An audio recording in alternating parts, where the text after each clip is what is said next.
Assalamualaikum warahmatullahi wabarakatuh. Selamat malam pemirsa. Hari ini sepertinya fokus perhatian masyarakat terbagi menjadi dua. Mulai dari siang tadi hingga petang barusan, ini masyarakat semuanya memperhatikan siapa sosok-sosok yang datang merapat ke Kertanegara nomor 4 dan juga bertemu dengan Presiden terpilih Prabowo Subianto. Memang terlihat banyak sekali nama-nama pesohor, bahkan juga sampai selebriti. Apa ya jabatan yang akan diberikan oleh Prabowo Subianto kepada mereka? Ini semua akan kita bahas di Apa Kabar Indonesia Malam bersama saya Putri Viola, dan perhatian masyarakat yang malam hari nanti akan dibawakan oleh Agita Malika. Iya betul sekali Putri dan juga pemirsa, betul sekali bahwa perhatian masyarakat saat ini juga tertuju tentunya pada pertandingan pada malam hari ini yang akan berlangsung antara Timnas Garuda melawan Cina. Akankah Indonesia memati kemenangan? Selengkapnya akan kita bahas di Apa Kabar Indonesia Malam untuk Anda.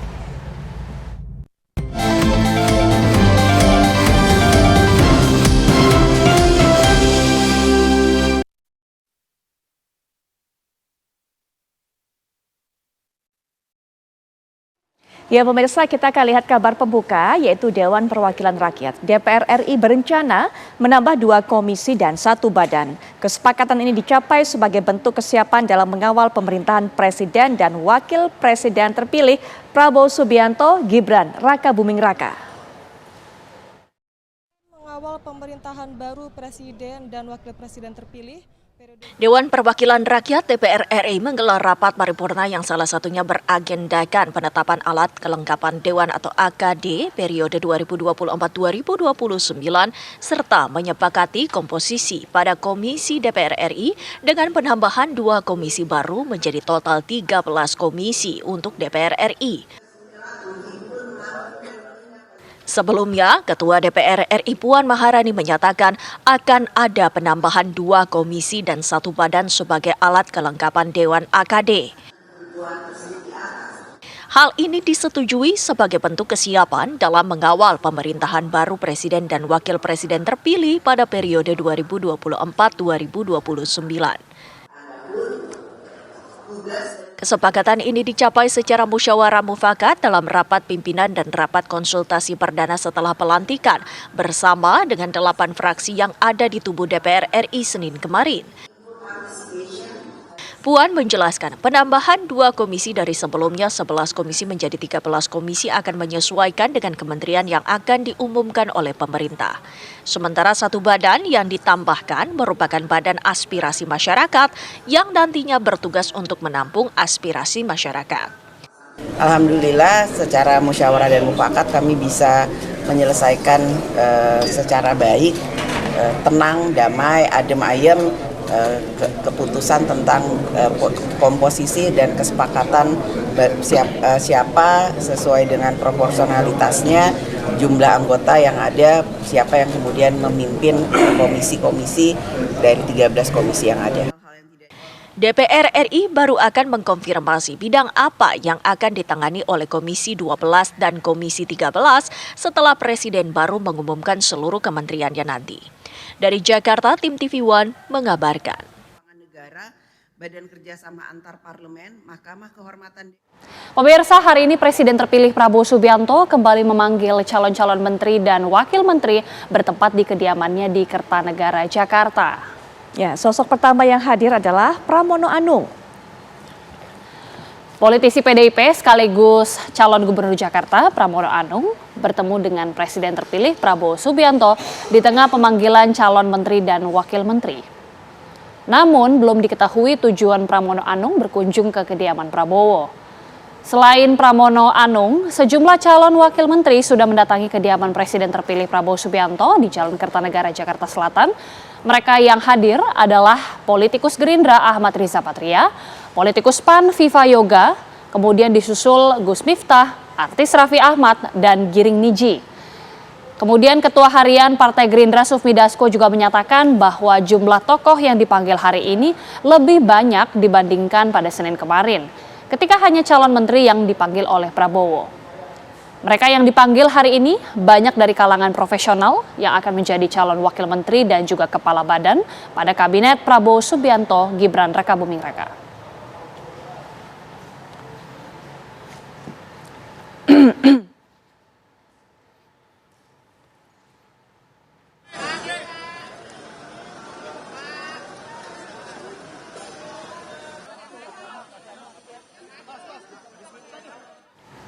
Sejumlah tokoh kembali dipanggil merapat ke kediaman Prabowo Subianto. Bagaimana kemudian hingga saat ini situasi di Kertanegara? Rekan kami Fatimah akan memberikan informasi terbaru untuk Anda. Silakan Fatimah. Ya, Putri Viola, Agita dan juga pemirsa, betul sekali memang hari ini Prabowo Subianto selaku Presiden terpilih telah selesai melakukan pemanggilan terhadap beberapa tokoh yang memang nantinya akan menjadi calon wakil menteri maupun kepala badan di kabinet Prabowo Subianto bersama dengan wakilnya Gibran Rakabuming Raka. Tadi Prabowo telah selesai dan dikabarkan Prabowo langsung bertolak ke kediamannya di Padepokan Garuda Yaksa, Hambalang, Jawa Barat. Dan tadi juga disampaikan oleh Ketua DPP Harian Gerindra, Sufmi Dasko Ahmad, bahwa esok dipastikan akan adanya pembekalan terhadap para calon menteri. Namun kita belum memastikan apakah para calon wakil menteri juga akan turut hadir di pembekalan esok di Hambalang, Jawa Barat. Dan tadi juga kami dapat informasikan kembali bahwa hari ini sudah ada sekitar 58 tokoh yang hadir ataupun dipanggil oleh Presiden terpilih Prabowo Subianto, mulai dari politikus, dari perwakilan partai-partai politik, kemudian juga dari kalangan kalangan artis dan beberapa tokoh agama juga turut hadir. Dan tadi juga kami melihat ada beberapa tokoh yang lumayan tersanter namanya seperti Raffi Ahmad maupun Gus Miftah. Namun tadi kami sudah mengkonfirmasi apakah statusnya Raffi Ahmad bersama Gus Miftah dengan beberapa tokoh lain ini merupakan wakil menteri. Dan tadi sudah dijelaskan bahwa mereka posisinya itu bukan wakil menteri, namun setara kepala lembaga badan. Dan tadi juga sudah disebutkan bahwa kemungkinan mereka akan ditempatkan sebagai utusan khusus presiden. Apakah ini sama dengan status presiden ataupun bukan, nanti akan dikonfirmasikan lagi atau disampaikan langsung pada tanggal 21 Oktober mendatang. Dan saat ini memang acara sudah selesai, kita akan nantikan esok hari seperti apa jalannya pembekalan yang akan dilaksanakan di Hambalang bersamaan juga Prabowo Subianto selaku presiden terpilih. Dan juga tadi disampaikan oleh Ketua DPP Harian Partai Gerindra bahwa esok dikabarkan wakil presiden terpilih Gibran Rakabuming Raka juga akan turut hadir di Hambalang. Sementara itu kembali ke studio. Terima kasih Fatimah Albar, informasi langsung dari kediaman Prabowo di Kertanegara, Jakarta Selatan. Dan pemirsa, politikus PSI Giring Ganesa juga turut menyambangi kediaman Presiden terpilih Prabowo Subianto hari ini. Ya, setelah pertemuan dengan Prabowo Subianto, Giring menyampaikan terima kasihnya dan mengenai posisinya nanti dalam pemerintahan Prabowo Gibran, Giring menyatakan akan diumumkan oleh Presiden. Terima kasih kepada Bapak Presiden terpilih Bapak Prabowo Subianto dan juga Wakil Presiden terpilih Mas Gibran yang sudah mempercayakan saya, dan juga terima kasih buat Pak Prabowo juga yang sudah mengundang saya ke sini. Tadi duduk sebentar, diberikan arahan mengenai beberapa hal, dan yang jelas kita punya sebuah tanggung jawab besar untuk kedepannya membangun bangsa dan negara ini. Dan domisili saya untuk bilang nanti tunggu. Udah. Lebih ke arah Ya sebetulnya seputar apa yang kemarin juga dibicarakan sama Bang Fadlizon ya, gitu. Bahwa kita punya tugas besar untuk membangun bangsa dan negara, dan juga tugas besar untuk reinventing the Indonesian culture and identity. Tapi akan kerja bareng. posisinya Wamenas. Akan kerja bareng Pak Fadlizon. Oh, nanti akan sama Pak Pak Fadlizon. Prabowo. Bukan hanya Giring Ganesa saja yang dipanggil merapat ke Kertanegara, tapi juga selebriti dan juga pengusaha Raffi Ahmad. Kita akan dengarkan pernyataan Raffi Ahmad menjelaskan apa sebenarnya diperbincangkan di dalam saat dipanggil oleh Prabowo Subianto. Berikut ini. Hari ini saya juga dipanggil oleh Bapak Presiden terpilih Bapak Prabowo Subianto untuk diminta sama-sama membantu beliau. Pastinya kalau saya dalam bidang yang memang saya kuasai, kira-kira di generasi muda, badan kreatif, dan juga pekerja seni, kurang lebih itu. Mungkin nanti selebihnya dan lebih pastinya lagi agar Bapak Presiden terpilih Bapak Prabowo yang nanti mengumumkannya. Tapi terima kasih, mohon doanya. Ya, berikutnya legenda badminton Indonesia Taufik Hidayat ini juga turut mendatangi rumah Presiden terpilih Prabowo Subianto di Kertanegara, Jakarta, di mana Taufik menyatakan siap dengan penugasan yang akan diberikan pemerintahan Prabowo Gibran. Tadi saya dipanggil sama Pak Prabowo, saya diminta untuk membantu di kabinetnya beliau, dan sesuai dengan bidangnya, ya saya sebagai Menteri Hukum ya. Saya sebagai atlet, di mananya nanti arahan dari beliau aja. Saya nggak tahu deh, nanti beliau yang paham di mana dan saya pasti akan ikut di mana. Tadi pertanyaan Pak Prabowo atau diskusi dari Pak Prabowo? Pertanyaan Pak Prabowo atau diskusi Pak Prabowo? Diskusi aja, siap membantu beliau, ditempatkan dimanapun saya siap. Nanti beliau yang akan mengumumkan sendiri. Beliau ada pesan-pesan khusus PR tentang olahraga atau gimana? Ya untuk ditingkatkan lagi prestasi olahraga. Itu. Berarti khusus Wamenpora ya? Saya kan nggak tahu juga dari mananya. Nanti kan bisa bisa semua orang kan bisa meningkatkan olahraga juga kan dengan yang lainnya juga. Baru saja kita mendengarkan pernyataan yang disampaikan oleh Taufik Hidayat. Ini merupakan legenda bulu tangkis tanah air yang juga menyumbangkan medali emas dari ajang Olimpiade dan juga berbagai kejuaraan dunia lainnya. Nah, selanjutnya kita juga akan kembali dengan ada hubungannya perbincangan kita dengan olahraga bersama Agita. Ya, betul sekali Putri dan juga pemirsa, di mana dalam hitungan menit Timnas Indonesia ini akan menghadapi tuan rumah Cina yang tentunya kita akan menantikan bagaimana laga yang sangat menarik pada malam hari ini. Kita akan nantikan usai jeda pemirsa, kami akan kembali. Ya, tentunya pertandingan pada malam hari ini antara Timnas Garuda melawan Cina adalah pertandingan yang sangat dinantikan tentunya untuk seluruh pecinta sepak bola, terutama untuk masyarakat Indonesia. Dan kita ketahui pemirsa bahwa pertandingan pada malam hari ini akan terselenggara di Qingdao, Cina. Kita pertama akan langsung menyapa, sudah ada pecinta sepak bola sekaligus juga mahasiswi yang berada di Cina. Sudah ada Mbak Nuratika Rosidin yang berada di stadion. Mbak Tika, seperti apa? Boleh diceritakan suasana di sana menjelang pertandingan yang akan berlangsung dan bagaimana antusiasme para supporter Indonesia tentunya jelang pertandingan? Silakan. Gimana Kak? Suaranya gak begitu jelas Kak, sorry. Oke, bagaimana suasana di sana, Mbak? Kompas TV Pak. Kompas TV.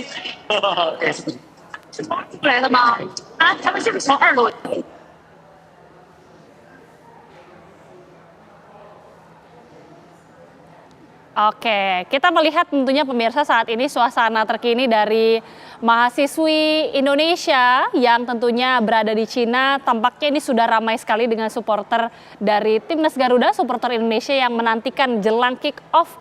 Dan tentunya kita juga sudah bergabung bersama dengan pengamat sepak bola, ada Bung Gita Suwondo bergabung secara virtual. Bung Gita, selamat malam.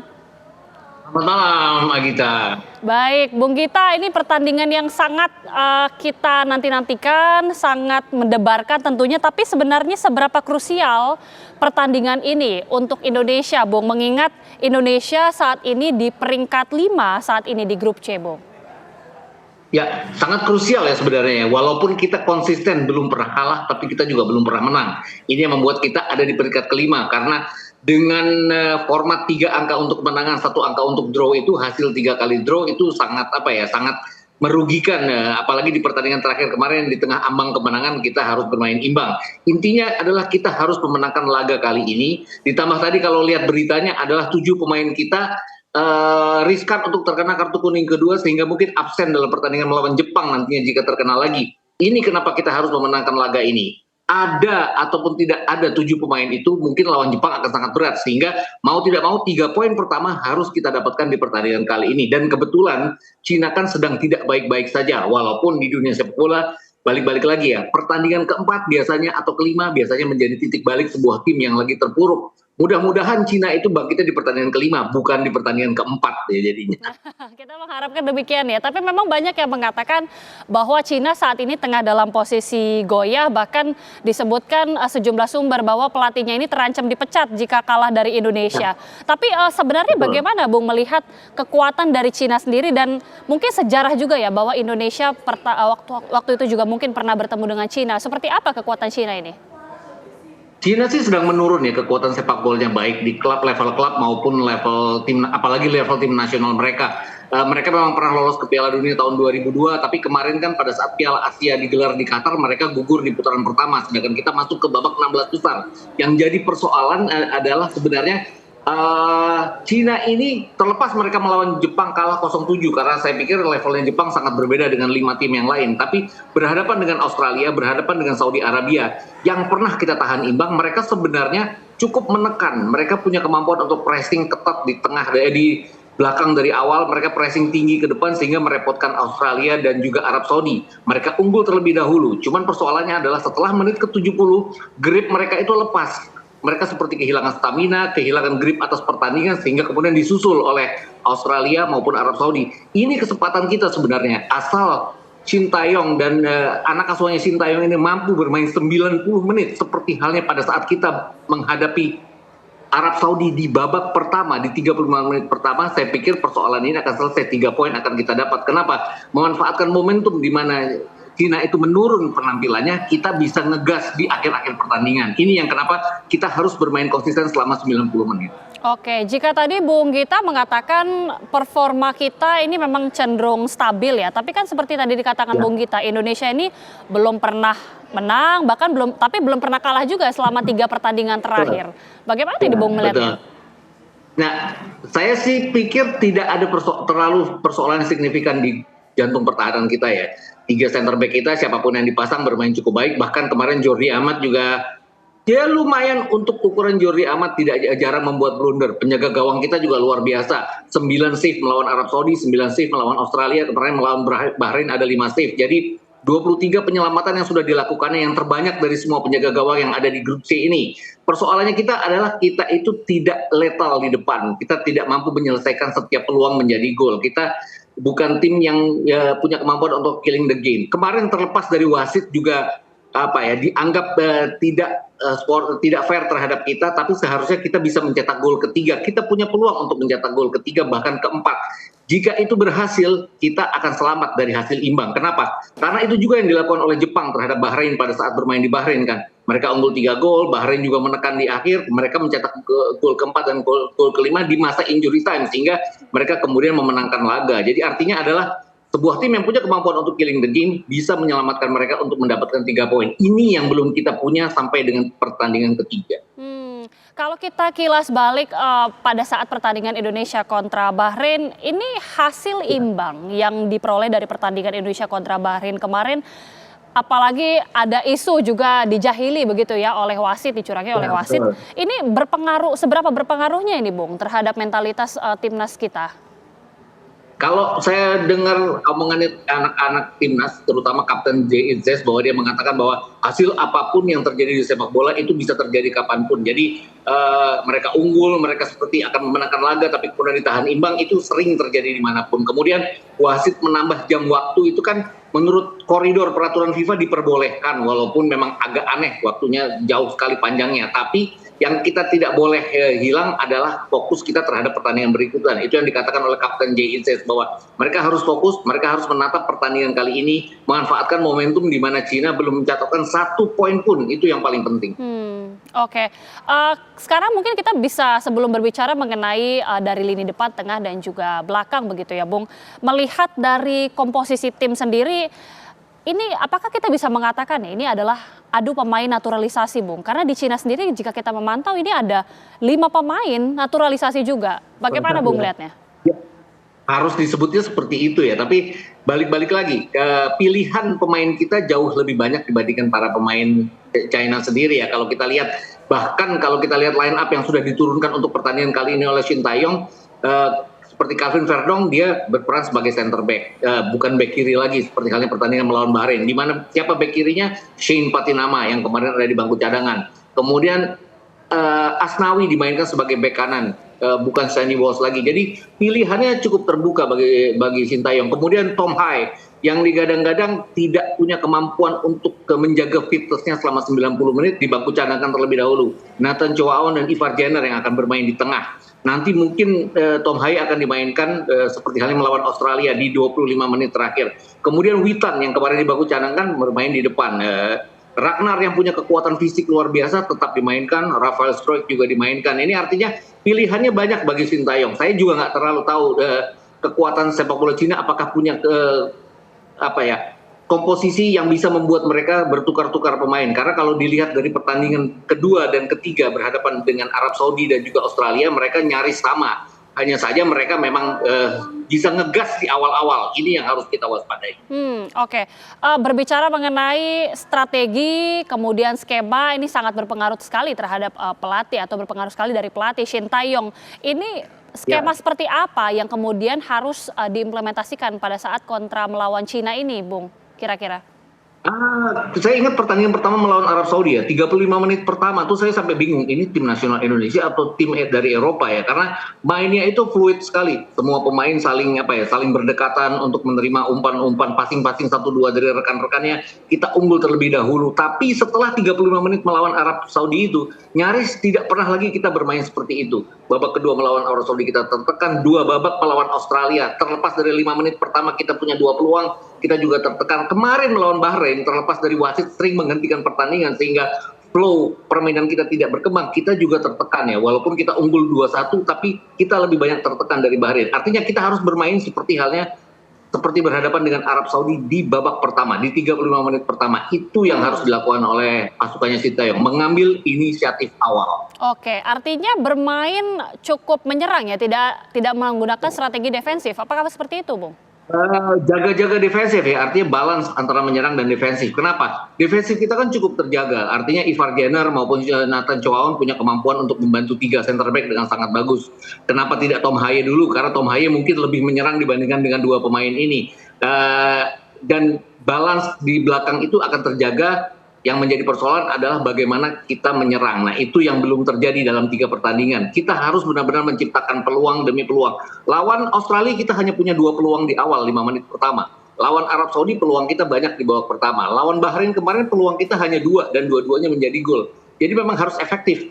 Kita harus lebih dari 2 peluang dan semua peluang harus dituntaskan menjadi gol. Artinya finishing kita yang benar-benar harus diperbaiki. Oke, kita sambil memantau Bung Gita dan juga pemirsa yang Anda saksikan ini di layar kaca juga adalah suasana terkini tepatnya di Stadion Qingdao Youth Football yang berada di Qingdao, Cina.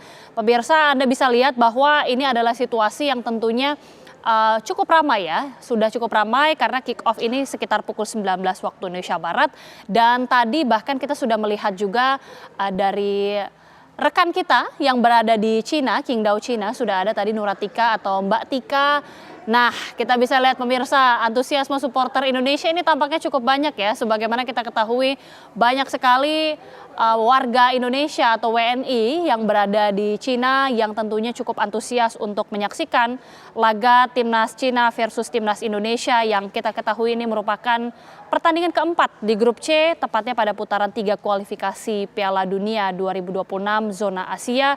Dan tentunya kita melihat situasi yang begitu riuh, tapi kembali lagi ke Bung Gita. Bung, jika berbicara mengenai skuad kita, tapi bagaimana kemudian melihat kekuatan dari Cina sendiri, dari sisi lini depan, tengah maupun lini belakang dari Cina? Mereka sejauh ini menciptakan 2 gol. Ke gawang Jepang mereka 0 gol, kemasukan 7, kemudian mereka kalah 1-2 dari Arab Saudi, kalah 1-3 dari Australia. Saya harus menggarisbawahi pertandingan melawan Australia.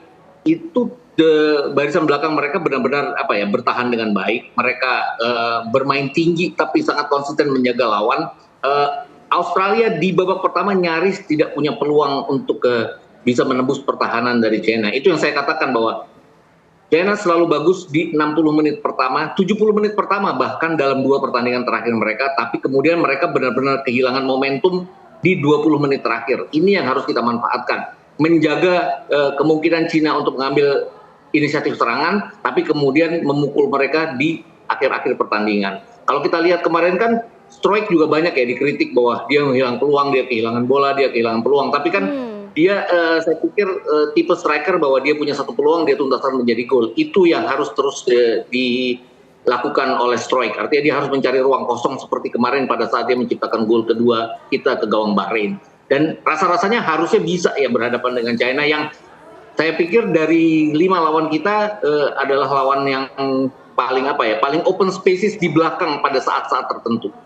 Oke, baik. Terima kasih Bung Gita Suwondo selaku pengamat sepak bola. Kita akan nantikan bagaimana laga yang sangat seru pada malam hari ini dan tentunya berharap Indonesia ini bisa memetik kemenangan pada laga kali ini. Terima kasih Bung Gita sekali lagi.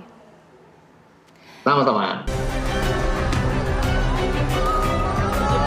Presiden terpilih Prabowo Subianto kembali melanjutkan pemanggilan kepada sejumlah tokoh dan politisi di kediamannya yang berada di Jalan Kertanegara, Jakarta Selatan. Berbeda dengan hari sebelumnya, di mana Prabowo memanggil sejumlah tokoh dan politisi, pemanggilan tokoh hari ini malah banyak didominasi oleh mereka yang berada di luar lingkaran partai.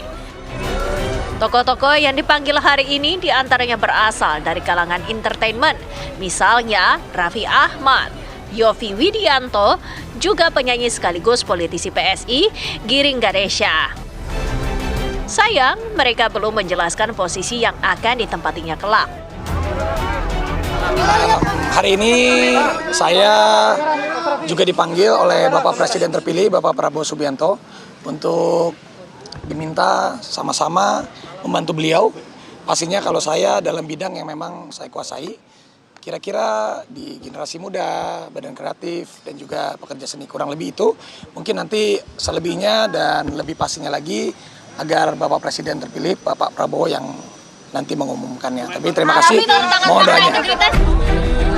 Tak hanya mereka yang berasal dari kalangan entertainment, mantan atlet bulu tangkis peraih emas Olimpiade Taufik Hidayat juga turut memenuhi panggilan Prabowo. Ya, tadi saya dipanggil sama Pak Prabowo.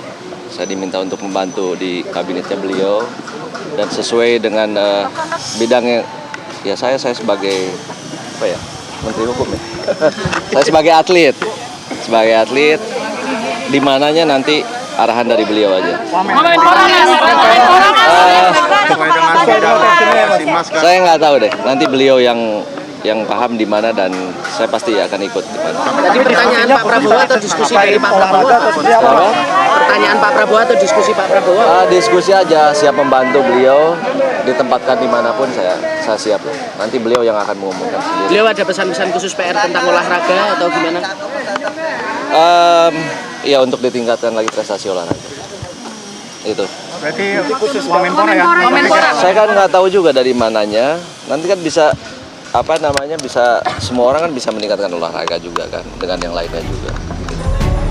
Selain itu, sejumlah tokoh disebut juga memenuhi panggilan Prabowo untuk mengisi posisi wakil menteri dan kepala badan.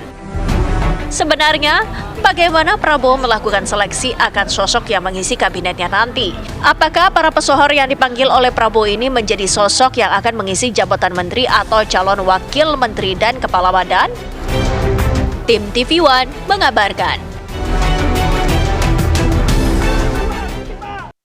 Kalau kemarin juga sudah ada sejumlah tokoh yang merapat ke kediaman dari Prabowo Subianto, Presiden terpilih, mulai siang hari hingga malam hari, dan mereka ini kabarnya akan menjadi menteri. Kemudian ada beberapa nama yang membuat kita terkaget-kaget.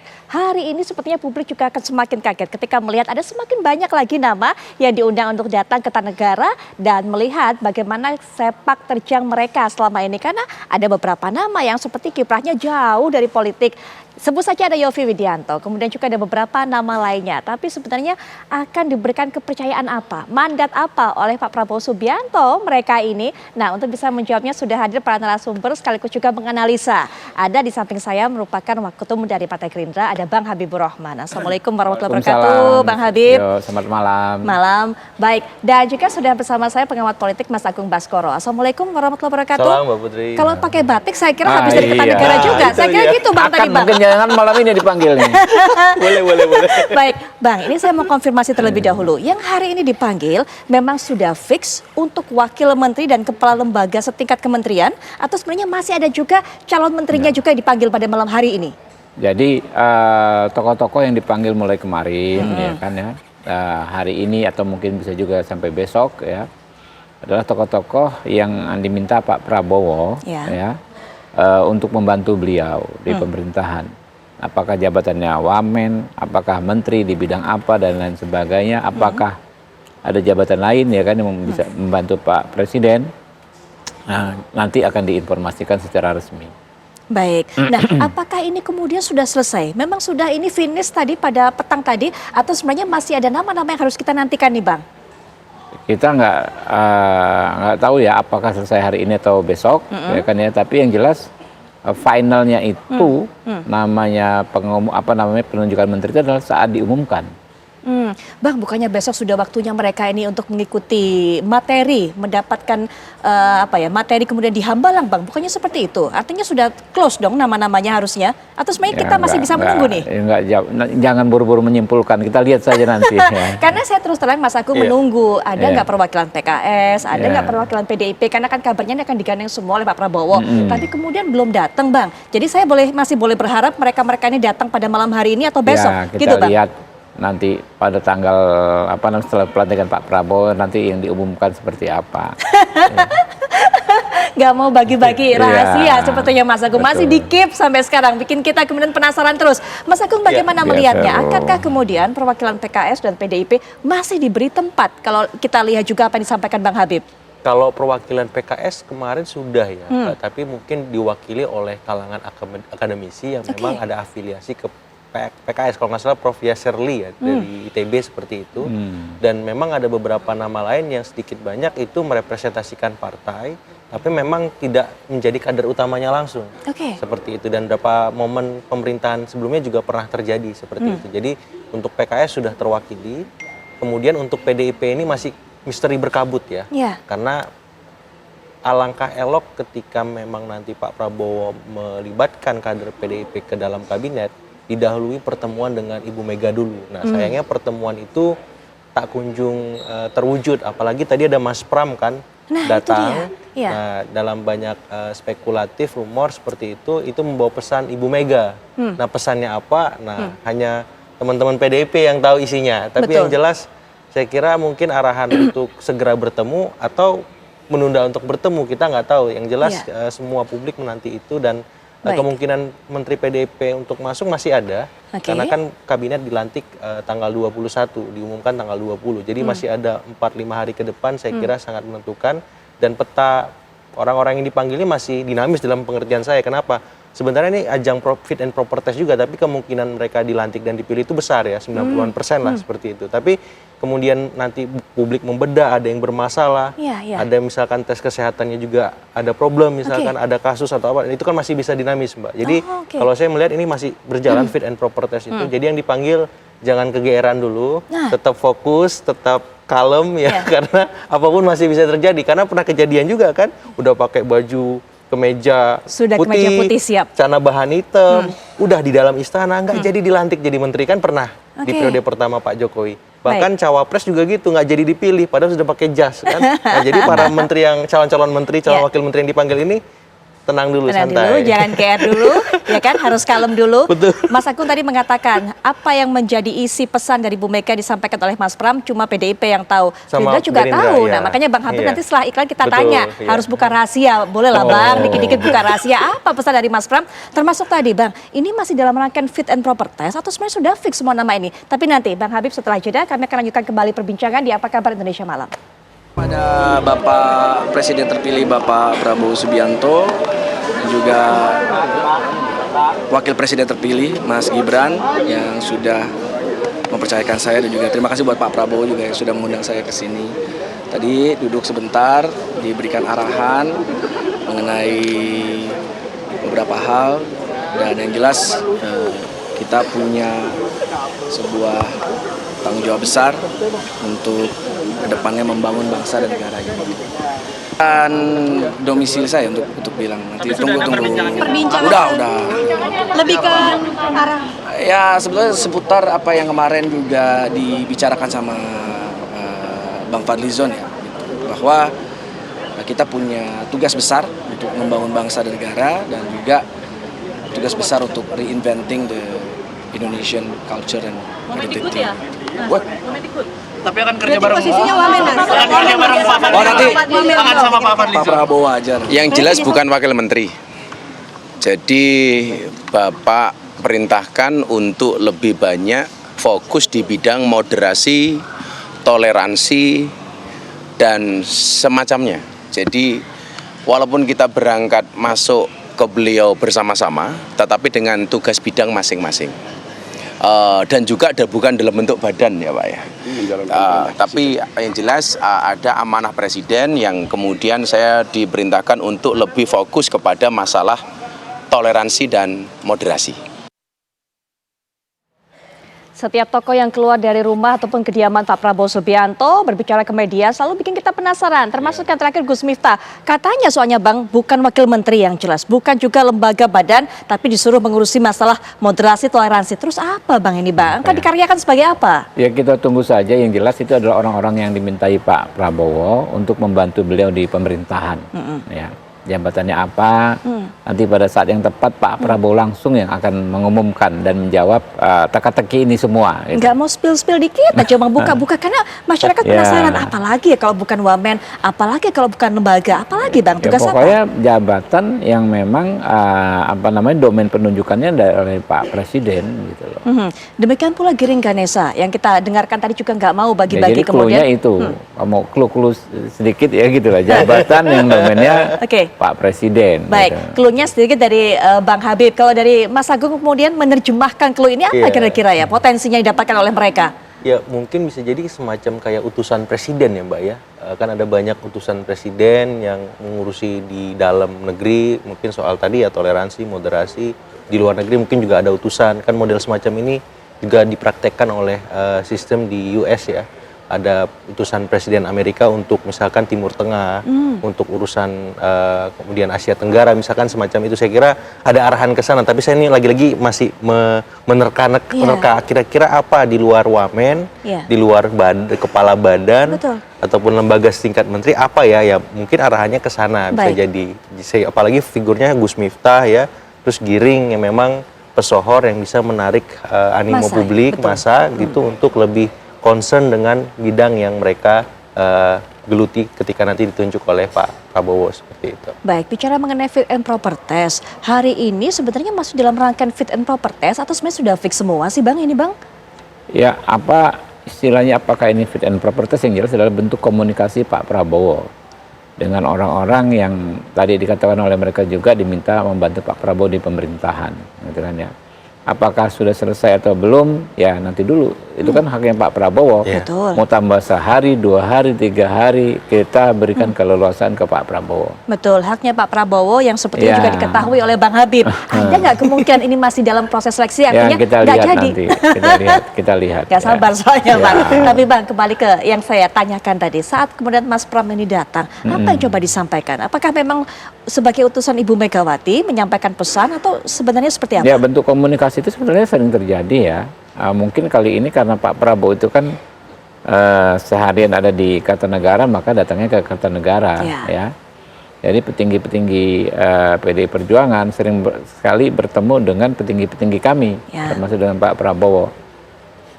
Kalau hari ini apa yang disampaikan tentu belum disampaikan, kami belum mendapatkan informasinya seperti apa. Tapi itu hal yang lazim. Hal yang wajar, apa yang sering terjadi, kedua belah pihak saling bertemu. Baik, dan apakah kemudian pertemuan yang dinantikan Ibu Mega dengan Pak Prabowo akan terjadi dalam waktu dekat sebelum kemudian Pak Prabowo juga mungkin mengumumkan ada jatah menteri untuk sosok-sosok dari PDIP?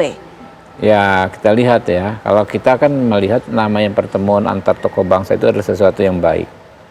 Menurut Pak Prabowo, disampaikan lagi oleh Pak Jokowi, Mas Gibran juga. Jadi masalahnya kan ada hal-hal teknis, non-teknis dan lain sebagainya. Ya kita tunggu saja nanti apakah akan ada pertemuan sebelum ya atau setelah pelantikan.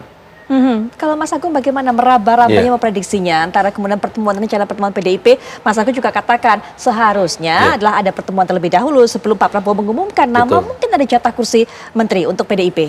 Iya, mestinya memang pertemuan antara Pak Prabowo dengan Ibu Mega ini segera terlaksana karena tidak ada aral melintang yang kira-kira menjadi beban historik, politik dan seterusnya karena keduanya punya relasi yang positif kan. Tapi saya agak tergelitik ketika sebelum para menteri, wakil menteri ini dipanggil ada pertemuan lagi antara Pak Prabowo dengan Pak Jokowi bersama Mas Gibran di Solo. Betul. Nah, saya kira kemarin itu yang bertemu adalah Pak Prabowo dengan Ibu Mega. Tapi ternyata beda gitu ya. Malah pertemuan di Solo juga dan sangat intim, private gitu ya. dan sedikit banyak itu bisa menjadi ya semacam apa ya perspektif lain ketika kita bertanya-tanya kenapa Pak Prabowo dengan Ibu Mega belum bertemu, apakah ada side effect dari pertemuan di Solo sebelumnya, seperti itu. Karena mestinya kan tidak ada halangan lagi, dan saya kira kalau memang arahnya sebelum pelantikan, otomatis ini tinggal 4 hari lagi Mbak Putri. Ya, jadi sekarang tanggal 15, pelantikan tanggal 20. Nah, kita lihat 4 hari ke depan, apakah pertemuan itu bisa terlaksana sesuai dengan arahan spill tipis-tipis para petinggi teras PDIP dan Gerindra kan. Menunya sudah ada, tempatnya juga, kemudian teknis-teknis sudah beres gitu kan. Tapi kok belum ya, kan kita tanya lagi kan seperti itu. Jadi gini, gimana menurut Bang? saya kita agak sedikit rem ya dalam konteks mendorong politik saling menegasikan. Itu kita maksudnya begini. Apabila misalnya Pak Prabowo ketemu tokoh A, berarti semakin kecil kemungkinan bertemu dengan tokoh B. Itu kan konteksnya kita seolah-olah menegasikan, saling ada dorongan dari kita juga kepada pihak-pihak tersebut untuk saling menegasikan. Padahal yang kita perlukan sebagai sebuah bangsa itu adalah persatuan nasional. Ya.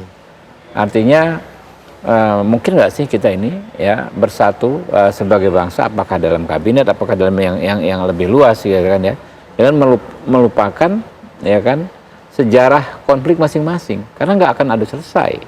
Misalnya kita pengen membuat persatuan nasional, tapi ada pihak-pihak kalau saya di sini saya nggak mau ada kelompok yang ini ya kan ya. Kalau kayak begitu menurut saya nggak akan pernah selesai yang namanya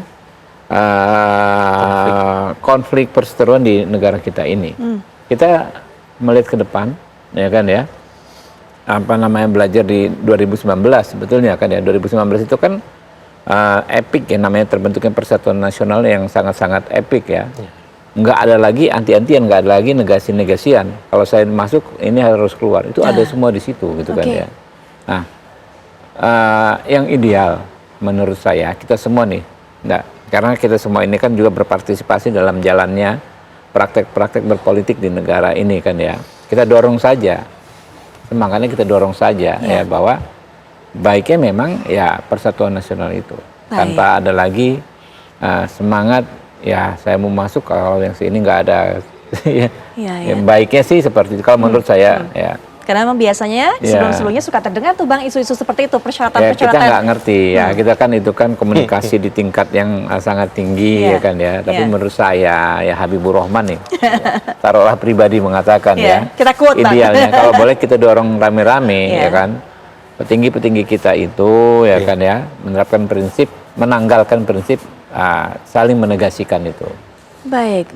Artinya bertemu secara private dengan Pak Jokowi, Pak Prabowo Subianto ini tidak kemudian menghalangi pertemuannya rencananya yang memang seperti sudah digadang-gadang untuk bertemu dengan Ibu Megawati Soekarno Putri. Tapi pemirsa, apakah pertemuan private yang dilakukan mulai di pelataran Senayan, kemudian juga di Solo, bahkan di Solo sampai 1,5 jam, itu ada hubungannya juga dengan nama-nama yang akhirnya dipilih oleh Pak Prabowo untuk mengisi baik itu jabatan menteri ataupun juga wamen dan lembaga sebagainya. Bener nggak sih Bang? Tapi nanti Bang, ya Bang ya, nanti jelasin ya Bang, sesaat lagi. Intinya kita diminta untuk membantu Bapak dan kita akan selalu membantu dengan yang terbaik. Ya, yang terbaik. Kita diminta membantu Bapak ya. Sesuai dengan bidangnya masing-masing gitu ya. Bidang apa? Nanti diumumkan. Nanti diumumkan secara resmi. Tapi diskusinya soal apa aja tadi di dalam? Pengarahannya secara umum ya, yang penting kita harus maksimum dan teman-teman minta tolong supaya ke depan kita bangun Indonesia yang lebih baik tanpa hoaks, tanpa potongan-potongan yang membuat suasana kita semakin nggak enak. Intinya yuk saya mohon dukungan dan doa, mari kita tengok ke depan saja, yang belakang lalu berlalu. Bapak Haikal lagi-lagi sama seperti para tokoh lainnya nggak mau buka suara, nggak mau buka rahasia, mau ditempatkan di mana. Tapi kalau soal ngomongin hoaks, kemudian ngomong harus ke depan dan sebagainya. Kalau Mas Agung deh, apa Mas Agung prediksinya Mas Agung? Posisi yang diberikan kepada Bapak Haikal ini? Kalau dari kata-kata hoaks ya, menghindari ujaran kebencian, lihat ke depan bisa jadi Kominfo ya, kayak gitu-gitu ya, Kementerian Komunikasi dan Informasi. Tapi bisa juga beliau ini kan tokoh agama ya Mbak ya, jadi bisa juga arahannya ke sana juga ada gitu, dan tokoh sosial juga kan. Jadi saya nggak tahu apakah setingkat wakil menteri atau kepala badan atau apa, saya juga masih meraba ya berdasarkan kompetensi pengalaman beliau selama ini di masyarakat seperti itu. Latar belakang tokoh yang dipanggil hari ini betul-betul variatif loh Bang, sampai ada Yovie Widianto dan sebagainya begitu kan. Apa sih Bang dasar pertimbangannya itu memilih sosok-sosok itu? Ya kan Pak Prabowo ingin memaksimalkan potensi putra-putri terbaik bangsa ya. Jadi tokoh-tokoh yang memang nonjol ya, berbagai macam latar belakang itu. Tadi kan diundang Pak Prabowo, sebagian besar menyatakan diminta membantu. Jadi begitu. Ini kan kita negara besar, kita punya tugas-tugas besar, maka kita perlu tim yang besar, orang yang banyak dan berbagai latar belakang. Dan ini juga membuktikan implementasi politik merangkulnya Pak Prabowo. Ya, Pak Prabowo itu kalau membentuk tim itu dia nggak ingat lagi zaman dulu orang ini bagaimana dan sebagainya gitu, nggak ada baper-baperan dengan masa lalu lagi. Ya, jadi itulah sosok tauladan yang ditunjukkan oleh Pak Prabowo. Baik, ingin merangkul semua. Apakah juga ingin merangkul semua partai politik? Karena kemudian ini menjadi tudingan publik yang mengatakan kalau dulu katanya mau disebutkan atau mau mendirikan kabinet Zakon, mana kemudian sosok-sosok profesional yang begitu banyak? Kok mayoritas diisi oleh perwakilan partai-partai politik? Apakah karena keinginan ini, ingin merangkul semuanya? Nanti Mas Agung bisa berikan pandangan, tapi saya bawa Anda juga terlebih dahulu untuk bisa melihat siapa sosok-sosok yang dipanggil oleh Prabowo Subianto, terutama adalah wajah-wajah baru yang kemungkinan mendapatkan jabatan sebagai Menteri Kepercayaan dari Prabowo Subianto. Kita lihat dari Ketua DPP Gerindra Prasetyo Hadi, kemudian Sugiono, Wakil Ketua Umum Gerindra, yang kabarnya ini bakal jadi Menlu. Bener nggak sih Bang? Nah, kita lihat nanti keluar lagi dari Bang Habib. Kemudian ada Widianti Putri Wardana, seorang pengusaha wanita juga. Kita lihat nanti apa peran yang akan diberikan. Kemudian Natalius Pigai, Yandri Susanto, dan Fadlizon Santer. Karena kemarin juga sudah menyebutkan ada beberapa hin-hin begitu, clue yang soal kebudayaan. Apakah akan diberikan jabatan sebagai Menteri Kebudayaan? Kita akan lihat lagi. Sosok-sosok yang wajah baru yang artinya adalah tidak ada di kabinet sebelumnya. Kabinet pemerintahan Presiden Joko Widodo, Nusron Wahid, kemudian juga Marwarar Sirait, Abdul Qadir Karding dari PKB. Arah ini yang dikatakan tadi disinggung oleh Mas Agung bahwa sudah memakai kemeja putih yang digadang-gadang akan menjadi Menpora, tapi ternyata tidak jadi diperkenalkan sebagai seorang menteri. Kemudian juga kita lihat perwakilan dari Golkar, ada lagi Wihaji, cukup banyak jatah Golkar dalam kabinet ini jika memang ini menjadi menteri pilihan Prabowo Subianto. Kemudian juga Sekjen Partai Demokrat Arifatul Khairi Fauzi, ini merupakan perwakilan dari NU. Ini dia tadi juga dikatakan oleh Bang Habib, merangkul NU. Perwakilan NU ada Bu Arifah, kemudian juga ada Gus Ipul, tapi juga ada perwakilan dari PKB, ada Gus Muhaimin, kemudian juga ada Abdul Qadir Karding. Bang Habib. Ya itu dia, menurut saya itu tauladan ya, ditunjukkan oleh tokoh-tokoh tersebut ya. Mungkin mereka punya pandangan yang berbeda terhadap misalnya PBNU ya, tapi punya keinginan yang sama, berdasarkan frekuensi yang sama untuk bekerja sama ya kan ya, membantu Pak Prabowo menyelesaikan tugas-tugas kebangsaan. Menurut saya ini sesuatu yang baik sekali ya. Oke, kita pernah berkonflik ya kan, tapi ini ada tugas besar ya.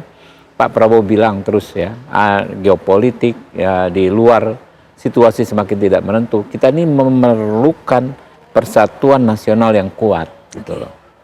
Ini kita bagus sekali kalau memang akan menjadi pembantu Pak Prabowo ya, tokoh-tokoh tersebut. Baik, merangkul semua partai, semua kalangan, bagaimana melihatnya Mas Agung? Apakah memang positifnya seperti itu, memperkuat persatuan, tapi juga masyarakat mengatakan, wah ini sih untuk mengakomodir semua partai politik, begitu kata publik. Ya, ini dua keping sisi mata uang ya Mbak Ayat, dan ya sederhananya trade off lah.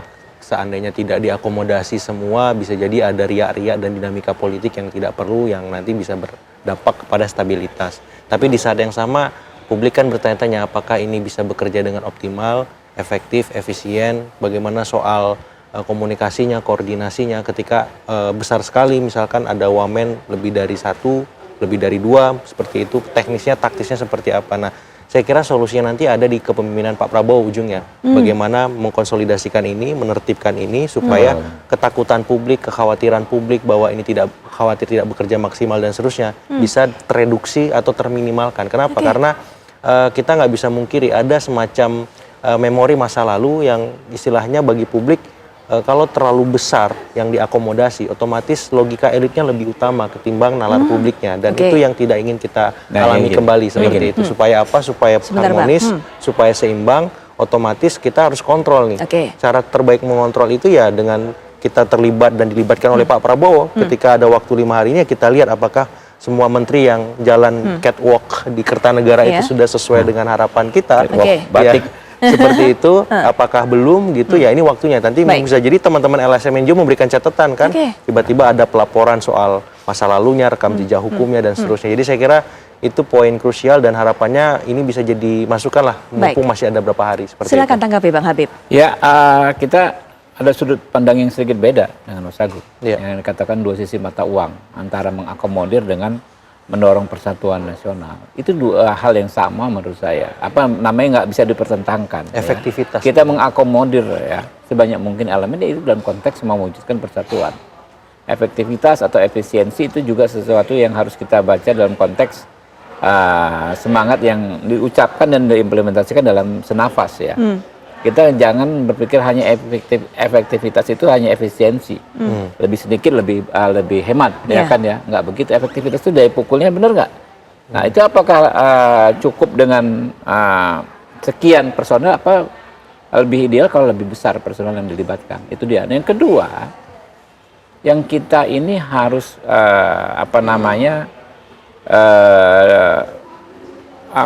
tanggalkan. Cara berpikir bahwa semakin kuat pemerintahan akan semakin jauh dari publik. Terus mengadu domba, ya, mempertentangkan antara rakyat dengan orang-orang di pemerintahan. Itu menurut saya sesuatu yang nggak pas. Kalau teman-teman ingin menyampaikan kritikan, oke-oke saja. Tapi bukan berarti pemerintahan yang kuat akan jauh dari publik. Itulah narasi-narasi yang sangat berbahaya menurut saya. Karena kita ini, kalau tadi akan dianggap bertempurnya bukan dengan sesama anak bangsa. Kita bagaimana berperan di konteks yang internasional membela kepentingan kita gitu loh.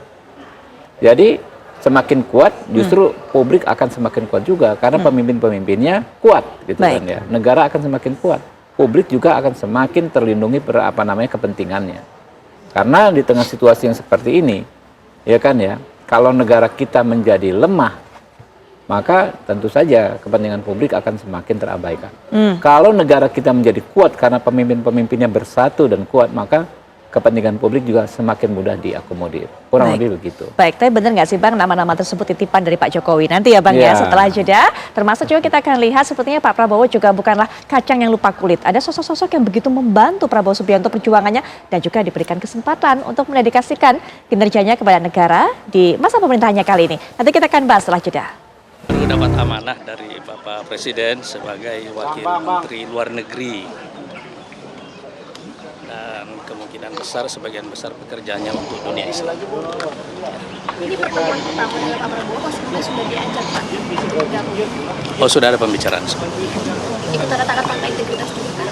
Sudah tanda. Pak, sudah ada informasi untuk pembekalan di Hambana? Besok ya Pak? Besok ya Pak? Jam berapa Pak? Rencananya seperti itu ya. Jam berapa? Belum dapat detik. Saya dikontak tadi sama Bung Teddy agak mendadak. Jam berapa tuh Pak? Jadi akhirnya batiknya batik lama ini. belum sempat ganti. Terus ya tadi ketemu Pak Prabowo dan beliau minta supaya beliau membantu karena masyarakat begitu banyak persoalan ya yang akan mesti kita selesaikan pekerjaan-pekerjaannya, dan ini terutama tentunya karena fungsi saya sebagai anggota Satgas Perumahan yang dibentuk dan kita sudah cukup intensif mengidentifikasi masalah-masalah yang ada di masyarakat kita, khususnya yang paling bawah ya. Ini yang akan diselesaikan lebih cepat, mudah-mudahan dengan dilantiknya beliau nanti, dan dalam hak prerogatif beliau mengangkat tim untuk menyelesaikan begitu banyak agenda, mudah-mudahan bisa berjalan lebih cepat dari apa yang sudah ada sebelumnya. Oh enggak, tidak. Betul. Tapi insya Allah katanya beliau ya, suatu institusi setingkat menteri, begitu. Jadi ini lembaga baru ya Pak?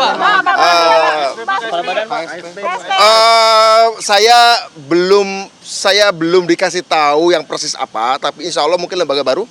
Tapi yang tanggung jawabnya memberantas kemiskinan, mempercepat melakukan akselerasi pengatasan kemiskinan di desa maupun di kota, di gunung maupun di pantai, di anak muda maupun di orang tua, di anak-anak, segala macam. Isu poverty lah, isu poverty kira-kira gitu. Yang mengurus makan bergizi gratis bukan? Oh bukan, itu ada sendiri kan, sudah ada beliau kalau nggak keliru yang sekarang dijabat oleh Pak Profesor Dadan, itu bukan. Kalau beliau kan memastikan bahwa ada makan tiap hari untuk anak-anak dari bawah. Kalau ini secara keseluruhan, Mas, besok udah dikonfirm bakal ke Hambalang juga nggak? Oh enggak, tadi nggak sampai ke arah sana ya. Tadi di dalam membahas. Saya mendadak tadi di telepon minta datang ke sini bertemu dengan Pak Presiden ya, Pak Prabowo ya, terpilih. Ya berbincang-bincang lah mengenai soal bagaimana perkembangan hukum di negara ini. Beliau meminta bahwa agar saya juga memberikan perhatian khusus bagaimana agar negara kita ini baik, ya kan? Perkembangan mengenai hakim juga dibilangnya supaya diperhatikan gitu ya. Dan banyak hal lagi yang lain saya kira ya. Kita tayangkan tadi apa yang disampaikan oleh masing-masing tokoh keluar setelah bertemu dengan Prabowo Subianto. Fahri Hamzah mengatakan tugasnya akan diberikan nggak jauh-jauh dari Satgas Perumahan. Kemudian Anies Mata juga sebagai Wamenlu, Budiman Sujatmiko, ya institusi setingkat menteri ada hubungannya dengan percepatan memberantas kemiskinan dan juga ada Otto Hasibuan tadi. Mas Agung komentarnya melihat sosok-sosok ini. Ya, saya kira sosok-sosok yang sudah berpengalaman ya, punya kompetensi tinggi, terus punya rekam jejak juga. Kalau Bang Otto jelas di bidang hukum. Dan saya nanti bisa dikonfirmasi bidang hukum itu kan dulunya hukum dan HAM jadi satu. Sekarang arahannya ada 3, hukum sendiri, HAM sendiri, kemudian ada tambahan di soal imigrasi dan lembaga pemasyarakatan. Bang Habib nanti bisa konfirmasi juga sebelah saya seperti itu. Nah Pak Otto bisa jadi masuk di salah satu ya, yang memang sesuai dengan kompetensi beliau. Kalau Pak Mas Budiman ya kita tahu dia salah satu inisiator soal undang-undang desa ya. Beliau punya rekam jejak panjang mengadvokasi teman-teman di desa, di grassroots, buruh dan seterusnya. Jadi kalau arahannya untuk memberantas kemiskinan di semua lini, saya kira oke-oke saja lah gitu. Apapun nanti namanya lembaga setingkat menteri ya, yang jelas beliau memang sosok yang fit and proper untuk di situ. Sementara Pak Fahri tadi ya Satgas Perumahan, dan kalau seandainya beliau ditunjuk sebagai wamen tentang perumahan rakyat khusus untuk teman-teman yang kurang mampu secara ekonomi, saya kira juga nggak ada masalah gitu, apalagi beliau malang melintang sebagai wakil rakyat kan. Begitupun Pak Anies Mata ya, Pak Anies Mata tadi juga saya lihat sama Bang Fahri ya, beliau dapat tanggung jawab sebagai wakil Menteri Luar Negeri urusan Timur Tengah katanya seperti itu, dan memang kapabilitas beliau ya paham soal geopolitik di sana ya, narasi-narasi beliau juga mengarahkan bagaimana relasi antar negara-negara Timur Tengah Muslim bisa di moderat, bisa di tengah seperti itu. Jadi it's okay. It's okay. Jadi Bang Habib, dari nama-nama yang dipanggil kemarin, nama-nama yang dipanggil juga hari ini, seberapa besar sih yang hasil bisik-bisiknya Pak Jokowi, hasil pertemuan perundingannya di Pelataran, kemudian ketemu di Solo juga. Karena kalau kita lihat banyak loh, menteri-menteri kabinet Pak Jokowi juga akan menjadi lagi kepercayaan lagi oleh Pak Prabowo. Ya, jadi gini, apakah akan ada menteri-menteri yang menjabat di era Pak Jokowi lalu berlanjut di Pak Prabowo? Kan sudah dikonfirmasi Pak Prabowo pada saat acara Gerindra Rakernas kemarin bahwa Pak Jokowi, saya mohon izin sebagian dari menteri-menteri Bapak ini yang waktu itu ada hadir kan, sepertinya akan ada di kabinet saya. Itu disampaikan langsung oleh Pak Prabowo. Tapi itu bukan hasil dari bisik-bisik, Mbak Putri, bukan hasil dari titipannya Pak Jokowi. Apalagi cawe-cawenya Pak Jokowi, itu adalah benar-benar apa yang dilihat Pak Prabowo selama beliau juga sama-sama menjadi anggota kabinet, kan bisa berinteraksi langsung dengan tokoh-tokoh tersebut, melihat dari dekat gaya mereka bekerja, cara mereka berpikir, cara mereka menghadapi masalah. Dan tentu Pak Prabowo sudah memiliki banyak catatan terhadap menteri-menteri di eranya Pak Jokowi. Kalaulah Pak Prabowo akhirnya memutuskan untuk membawa kembali mereka ke kabinetnya Pak Prabowo, ya itu bukan sesuatu hal yang aneh. Cuma memang faktanya ya kan sudah banyak sekali yang dipanggil tuh. yang menterinya Pak Jokowi, Ya, tapi betul. bukan karena bisik-bisik, Oke. baik di pelataran atau di Solo, ya kan, bukan karena cawe-cawe. Ini dua tokoh bangsa yang sama-sama taat azas dalam konteks konstitusi. Pak Prabowo, Pak Jokowi, kalau kita tanya dan kita lihat langsung, sama-sama paham konstitusi lah ya, soal hak dan kewajiban konstitusional masing-masing. Kurang lebih begitu. Baik, lalu apa yang diperbincangkan kemudian saat pertemuannya begitu private di dua tempat tersebut? Karena banyak kemudian yang mengatakan, wah ini pasti nih ketika kemudian diumumkan nama-nama menteri, ini hasil pertemuan kemarin. Bang Habib sudah mengatakan bukan. Tapi kemudian apa yang diperbincangkan, Bang? Ya tentu hal-hal yang lebih normatif ya, hal-hal terkait bangsa dan negara ini, soal keberlanjutan misalnya hilirisasi, soal apa namanya, program-program Pak Prabowo ya, bagaimana makan siang gratis dan sehat bergizi tersebut ya, yang memang ini sudah digagas sejak era pemerintahannya Pak Jokowi. Kita kan ingat food estate itu kan sejak zaman Pak Jokowi, concernnya terhadap pangan. Pak Prabowo juga demikian, concern terhadap pangan. Nah, kebijakan-kebijakan yang baik di era Pak Jokowi kan di mana lagi narasumbernya kalau kita ingin lanjutkan selain Pak Jokowi. Nah, itulah yang banyak terjadi kemarin. Baik, apakah kemudian ini juga kalau kita lihat banyak nama-nama menteri pada saat era Jokowi kembali diberi kepercayaan, itu merupakan salah satu dampak ataupun juga akibat dari adanya transisi yang sudah dipersiapkan oleh Pak Jokowi, Mas Agung? Iya, jadi sebelum itu saya ingin nyambung bedanya pertemuan di pelataran dengan di Solo ada Gibrannya. Betul. Nah, jadi faktor Gibran ini penting karena besok Pak Prabowo akan bermitra ya, akan melakukan duet maut bersama Gibran. Nah, sehingga ketika pertemuan kemarin terjadi di Solo, sedikit banyak pasti ada arahan untuk memastikan peran-peran strategis juga dimiliki Gibran sebagaimana Pak Prabowo melakukan itu. Dan saya kira ini positif saja. Tapi dalam beberapa hal kan kita tahu Gibran kemarin agak dalam tanda petik ya, dicari-cari publik kan dalam banyak hal seperti itu. Dan saya kira dengan kehadiran Gibran di Solo bersama Pak Prabowo, kemudian bersama Pak Jokowi, itu sedikit banyak ingin menegaskan eksistensi Gibran di pemerintahan nanti. Yang pertama itu. Yang kedua, begitu banyaknya menteri-menteri Pak Jokowi di kabinet Pak Prabowo, saya kira secara ideal ini memang punya dimensi teknokratik, pengalamannya panjang. Tapi nggak bisa dipungkiri juga, ada beberapa orang-orang Pak Jokowi yang memang itu lebih kental ya muatan politiknya.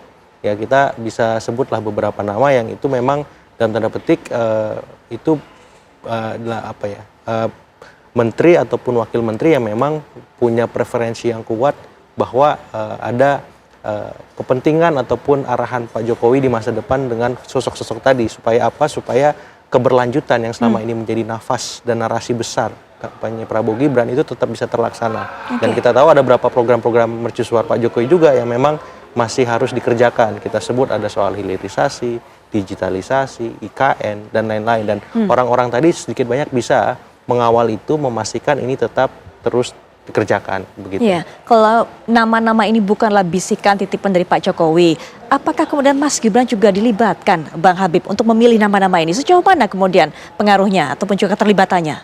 Saya pikir Pak Prabowo ya dalam merumuskan calon-calon menteri itu tentu menerima masukan dari banyak pihak, ya, dari Partai Gerindra, dari ketum-ketum partai, dari Pak Jokowi, termasuk juga dari Mas Gibran. Tapi kita tahu bahwa yang menentukan pada akhirnya adalah Pak Prabowo. Baik. Nah, apa yang bisa kita tunggu di beberapa hari sebelum tanggal 20 ataupun 21 ini? Kalau tadi Bang Habib katakan masih nunggu apakah ada PDIP, kemudian juga kita akan nunggu pemberian materi di Hambalang. Apalagi yang bisa kita tunggu nama-nama lainnya? Mungkin bisa tunggu saja setelah pelantikan itu aja, paling gampang. Kita harapannya nggak harus nunggu sampai pelantikan, Bang Habib. Bisa kemudian beri bocoran-bocoran begitu.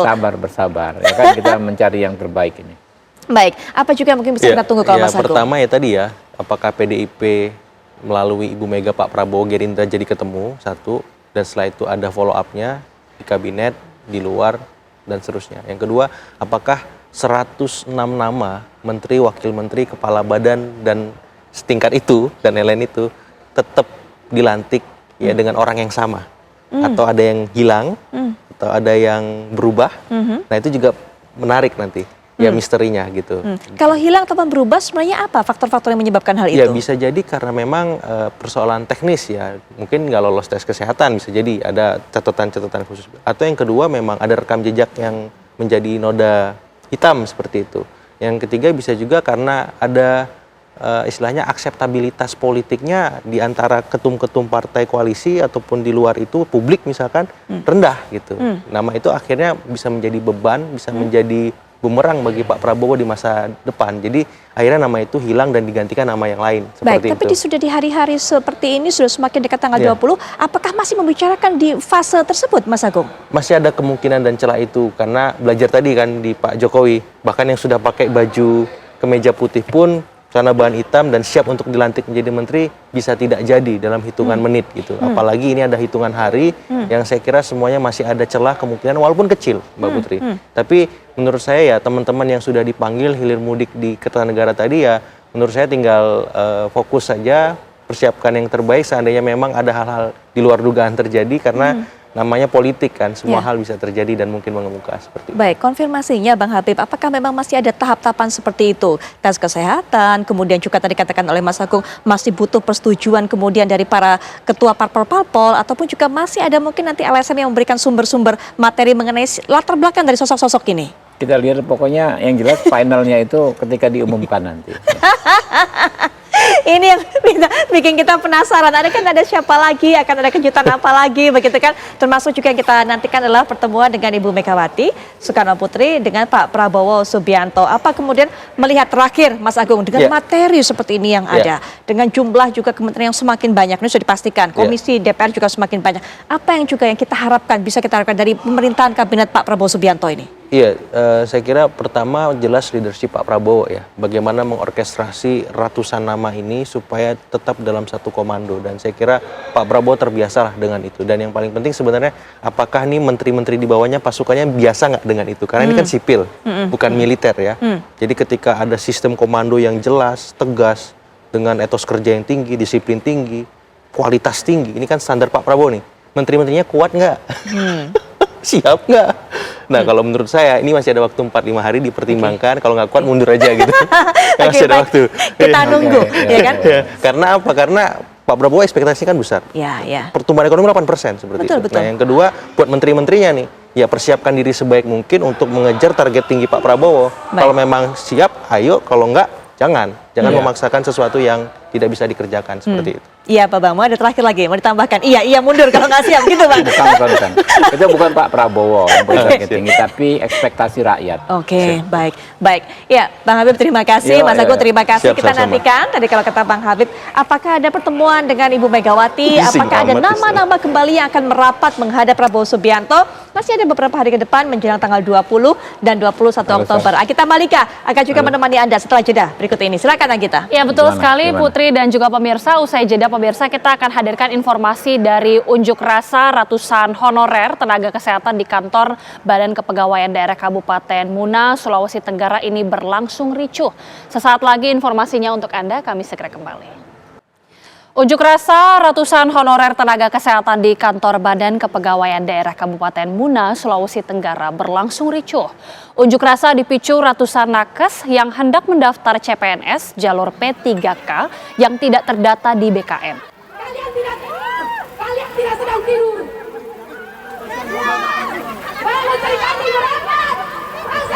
Aksi saling dorong terjadi saat para pengunjuk rasa hendak masuk ke dalam kantor yang dijaga ketat aparat kepolisian dan juga Satpol PP. Tidak sedikit para pengunjuk rasa menjerit histeris lantaran merasa kecewa dengan status kepegawaian mereka yang tidak jelas. Para nakes berharap sebagai honorer mereka dapat direkrut dalam pengadaan ASN jalur PPPK di lingkup pemerintahan daerah Kabupaten Muna. Kericuhan mereda setelah Kepala Badan Kepegawaian setempat, Asmadi Teno, menemui para pengunjuk rasa dan menjelaskan duduk permasalahannya. Menurutnya, para nakes yang tidak terdaftar di BKN tidak perlu khawatir, sebab akan diusulkan kembali ke Badan Kepegawaian Negara untuk pendaftaran CPNS jalur P3K gelombang kedua yang akan dibuka pada 17 November hingga 31 Desember 2024 mendatang.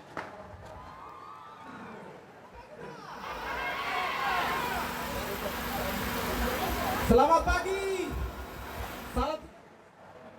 Belasan makam di Kabupaten Indramayu, Jawa Barat disegel secara misterius dengan logo pengadilan negeri.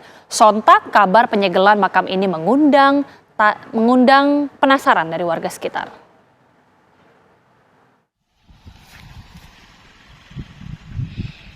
Warga di Kecamatan Sindang, Kabupaten Indramayu dihebohkan dengan beredarnya foto yang memperlihatkan sejumlah makam yang berlokasi di tempat pemakaman umum Ketepeng Reges di Desa Panyindingan, Kulon disegel oleh Pengadilan Negeri Indramayu. Berdasarkan pantauan TV One, dari ribuan kuburan yang ada di sana, terdapat 12 makam yang disegel stiker dengan mencatut logo lembaga peradilan di Kabupaten Indramayu. Menanggapi kabar yang beredar tersebut, juru bicara Pengadilan Indramayu, Adrian Anju Purba mengatakan pihaknya tidak pernah merasa memasang segel stiker tersebut. Pada segel itu juga terdapat banyak kejanggalan, mulai dari kesalahan penulisan serta nomor perkara merupakan putusan perkara tindak pidana. Pengadilan Indramayu tidak pernah punya produk demikian. Pengadilan Indramayu tidak pernah mengeluarkan bentuk segel dan lain-lain seperti yang ada saat ini beredar di sosial media. Itu semua tidak benar. Kalau kita perhatikan daripada segel yang ada itu, stiker yang ada, itu putusan perkara pidana. Pengadilan Negeri Indramayu tidak pernah melaksanakan putusan pengadilan pidana.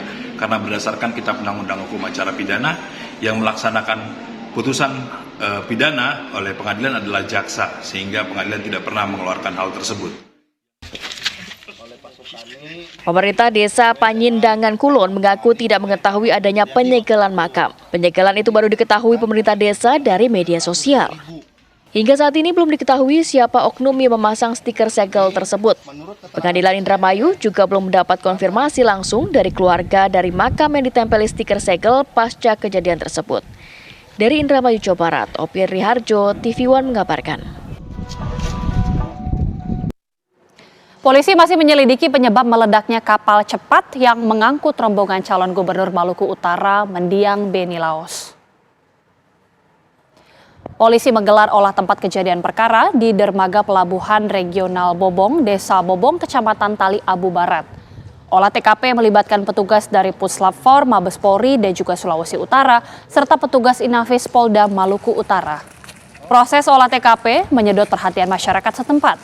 Petugas juga mengerahkan alat berat untuk mengevakuasi kapal cepat yang merupakan barang bukti. Sejauh ini polisi sudah total ada 18 orang saksi yang diperiksa. Selain 4 ABK dan 1 nahkoda, pihak otoritas pelabuhan dan juga sejumlah anggota polisi yang diduga ada di lokasi kejadian sebelum peristiwa terbakarnya speedboat. Ini juga turut diperiksa.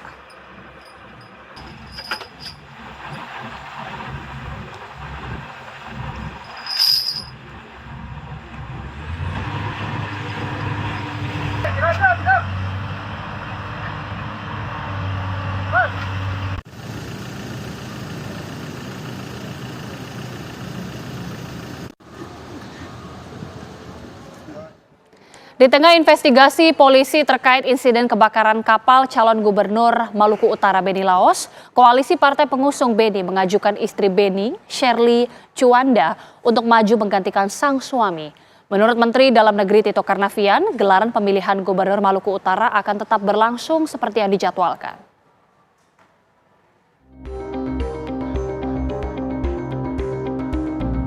Shirley Chuanda didapuk partai pengusung Beni Laos dalam gelaran pilkada calon gubernur Maluku Utara untuk menggantikan mendiang suaminya. Partai-partai pengusung tersebut terdiri dari Partai Demokrat, Nasdem, PAN, PKB, P3, Partai Buruh, PSI, dan Partai Gelora. Kedelapan parpol tersebut menggelar rapat pada hari Minggu atau kemarin sore. Rapat memutuskan mengusulkan Shirley Chuanda jadi calon gubernur Maluku Utara. Alasan yang mengemuka adalah Shirley dianggap sosok tepat untuk melanjutkan perjuangan Beni di ajang pemilihan gubernur Maluku Utara.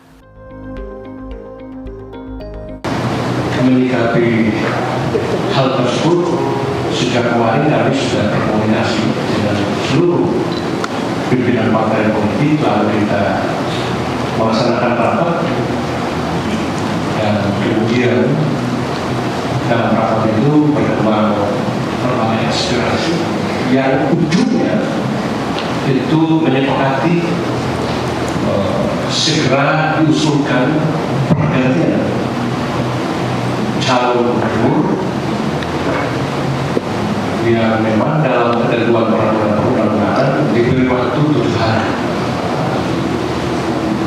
Nah, kami kemudian sepakat satu nama yang kita usulkan untuk menggantikan posisi Beni Laos sebagai istri almarhum sendiri, yakni Ibu Sherly Juanda. Menteri Dalam Negeri Tito Karnavian kemarin menyatakan tidak akan ada perubahan pelaksanaan pemilihan Gubernur Maluku Utara meski terjadi insiden kebakaran perahu cepat atau speedboat Beni Laos. Sesuai aturan, diberikan waktu 7 hari bagi partai pengusung untuk menyalonkan pengganti calon yang berhalangan tetap. Ya, sesuai dengan aturan, ada waktu 7 hari bagi pasangan calon yang ada berhalangan tetap, misalnya wafat gitu ya. Kita nggak tahu dari partai koalisi dan akan menentukan siapa pengganti yang bersangkutan ya. Dan ya ikuti prosedur seperti itu, dan saya tentunya berharap bahwa peristiwa ini tidak membuat masyarakat kemudian saling terbelah, apalagi melakukan aksi-aksi yang kekerasan ya. Jadi ini adalah takdir dari Allah Subhanahu wa taala. Show must go on. Pilkada harus terus berlanjut untuk mencari pemimpin yang baik.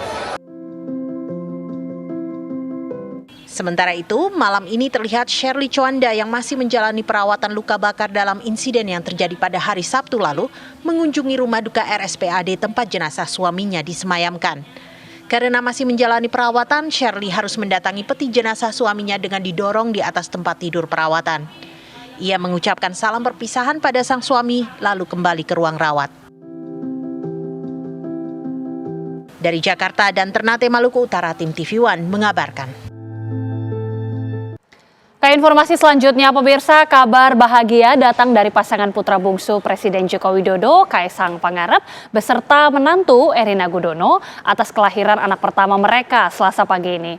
Putri yang diberi nama Bebingah Sang Tan Sahayu ini lahir dengan berat 3,4 kg dengan panjang 50 cm.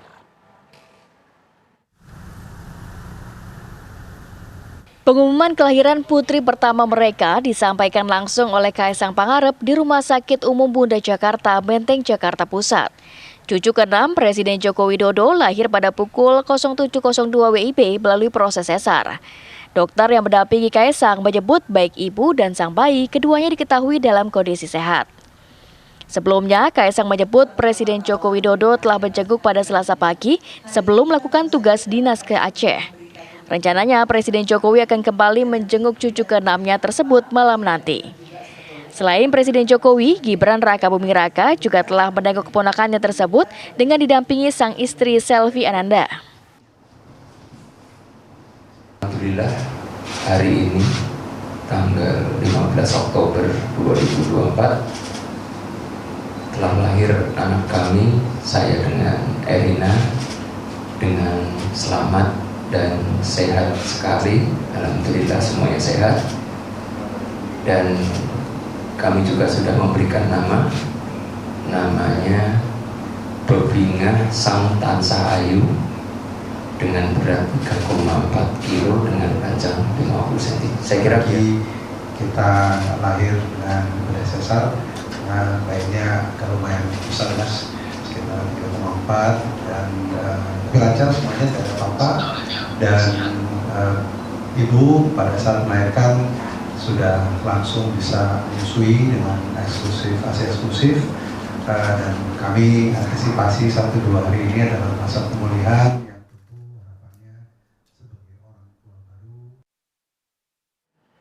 Dan pemirsa, informasi tadi juga sekaligus menutup perjumpaan kami di Apa Kabar Indonesia Malam. Ya, betul sekali kita, dan juga setelah jeda pemirsa Anda bisa menyaksikan catatan demokrasi yang kali ini akan membahas mengenai kasus yang begitu menarik perhatian kita. Yang begitu kita lihat ini adalah sebuah panti asuhan yang dipimpin oleh seorang pedofil. Kita nanti akan lihat selengkapnya di catatan demokrasi. Saya Putri Viola. Dan saya Gita Mahlika mengucapkan terima kasih atas kebersamaan Anda. Selamat malam. Sampai jumpa.